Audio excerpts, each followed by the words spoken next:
Hey guys, GamerZach here, and welcome to my top 10 PC role-playing games to watch in 2016. Now, RPGs are all about experiencing another life in another world, by your design or not. And there are titles going back to their roots while others push forward. Well, it's time you get into character and venture out to discover these upcoming titles. First up, we've got the Technomancer by Spiders. Set 200 years after humans colonize Mars, you play a Technomancer who is on the run from the authorities. Not too much is known so far, but you can expect the basics of an RPG, leveling, companions, skill trees, crafting weapons and armor, along with multiple endings. A big focus is going to be on Technomancy, which would be somewhat magical abilities related to technology. It's an interesting approach and might be worth keeping an eye on.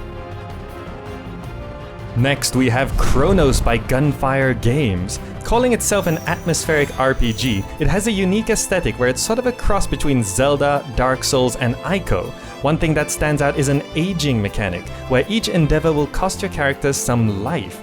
So you'll have to adapt from being quick and nimble to more purposeful and wise as you progress. There will also be VR support if you're into that. The game looks good so far and has some nice tricks, so keep watch if you like what you see. Then we have Little Devil Inside by Neostream. Here you are thrown into a somewhat minimal, surreal world of men, creatures, and monsters that you'll need to explore and survive in. The art style and world looks beautiful, and it's promising to feel alive with flora and fauna, along with characters with interesting lives to learn about. There will also be co-op modes and some anonymous multiplayer through encounters. It managed to reach all stretch goals on Kickstarter with some interesting implementations such as dynamic animations and hybrid targeting, so we can hope this turns out good. Next up, we have Expeditions Viking by Logic Artists. Here we have a tactical turn-based RPG, which is the sequel to Expeditions Conquistador. Taking a Nordic route, you play the leader of a small and weak Norse village. You'll be growing your power, raiding monasteries and villages, and establishing trade routes through diplomacy. Cross the sea to explore the kingdoms of the British Isles and forge your name in history as trader or tyrant. So far, it seems to be building upon its predecessor, and you can check it out if you like historical turn-based tactics games. And then we have Mount & Blade 2 Bannerlord by TaleWorlds Entertainment. A medieval RPG and a prequel set 200 years before Warband, fans of the Mount & Blade series have been looking forward to this one for a while. Armor, weapons, and architecture will draw inspiration from 600 to 1200 AD, and some key features are better AI, an improved interface, and the siege system. It's made a lot of progress over the past year, but it isn't clear how much further it has to go. They do plan for public beta testing at some point, so we'll have to keep an eye on its development. And next we've got Kingdom Come Deliverance by Warhorse Studios. This is probably one of the biggest promises in recent years, and the game has developed a lot. Set in medieval Bohemia, historical accuracy and realism is a focus. In the tech alpha, we've seen the implementation of combat, horse riding, along with some questing and dialogue.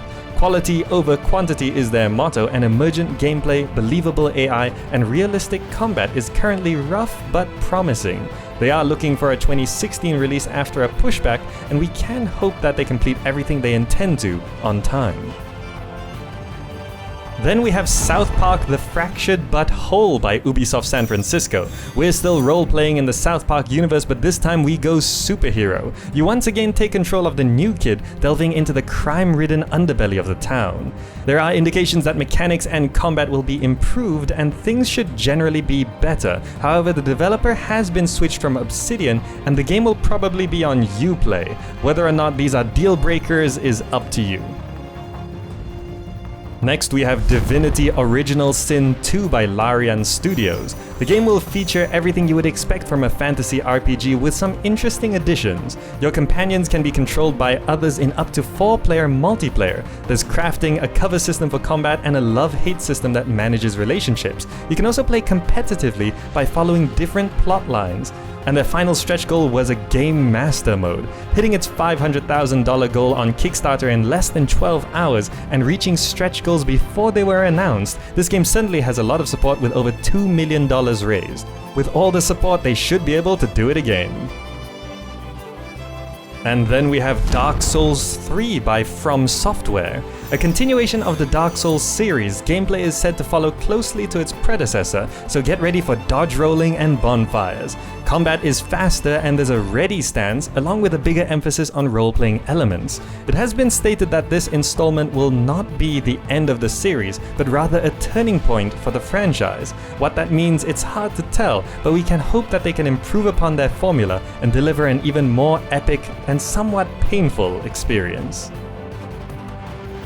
And next we've got The Bard's Tale 4 by inXile Entertainment. Marking the 30th anniversary of the original game, this title is meant to bring back the classic first-person RPG experience. Non-linear exploration and physical manipulation in puzzles are promising, along with a crafting system and what they're calling dynamic phase-based combat. There isn't a confirmed release date yet, and it'll probably be at least 2017, but developments we have seen so far look impressive and we can expect to see interesting things in the coming year. Alright, as an extra I'm gonna mention Final Fantasy VII the Remake. It's not 100% confirmed that it'll come to PC, but the line "play it first on PlayStation" implies it'll be coming to other platforms, and it'll probably take a couple years too. It'd be great if it came to PC, but either way it's a huge title and worth mentioning. Now, most of these games should be releasing in 2016, but either way you should keep an eye on developments to see if these games will stay true to their characters or lose themselves along the way. And to wrap up, here's something I'd like to know. Do you prefer your RPGs to be single player or multiplayer? Or is there a middle ground that you like best? I'd like to know your opinion. Alright, that wraps up my top 10 PC role-playing games to watch in 2016. Hope you enjoyed the video, and if you did, drop me a like or share it with your friends. The support is always appreciated.